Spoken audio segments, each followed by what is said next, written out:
सालों से सिलीगुड़ी के बाईपास से सटे कृष्णनगर इलाके के लोग इलाके के ही राशन डीलर से राशन की सामग्री लेते रहे हैं।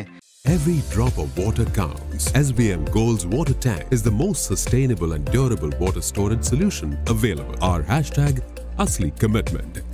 लेकिन अचानक उन्हें बताया गया कि अब उन्हें पुराने डीलर से नहीं बल्कि 8 किलोमीटर दूर नए डीलर के पास जाकर राशन लेना होगा।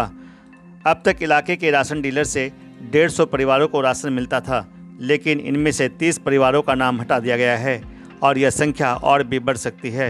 आखिर खाद्य आपूर्ति विभाग ने ऐसा क्यों किया, इसके बारे में डीलर को भी समझ में नहीं आ रहा है।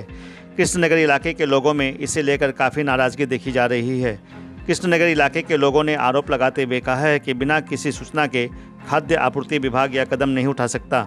इस तरह के लिए गए निर्णय से ग्रामीणों को काफ़ी दिक्कतों का सामना करना पड़ेगा। अधिकांश परिवार गरीबी सीमा के नीचे जी रहे हैं। 3 জনের অ্যাডমিট পাওয়া যায়নি। কারা কারা তারা আমরা একটা হচ্ছে সিসি ক্যান্ডিডেট আর 2 জন কম্পার্টমেন্টাল। কতটা চিন্তার বিষয় এটা নিয়ে? হ্যাঁ, চিন্তার বিষয় তো ঠিকই, কারণ ছেলেগুলো অ্যাডমিট না পেলে তো পরীক্ষায় বসতে পারবে না।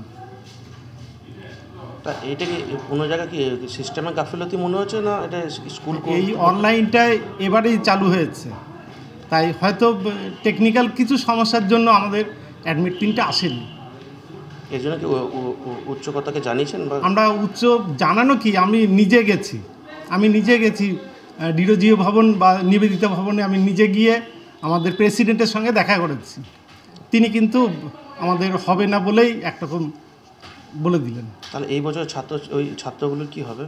এরপরে আজকে যেটা হলো, আজকে এআই, ডিআই এবং এসআই সবাই আমার কাছে জানতে চেয়েছে, আমি লিখিতভাবে সেগুলো জানিয়েছি।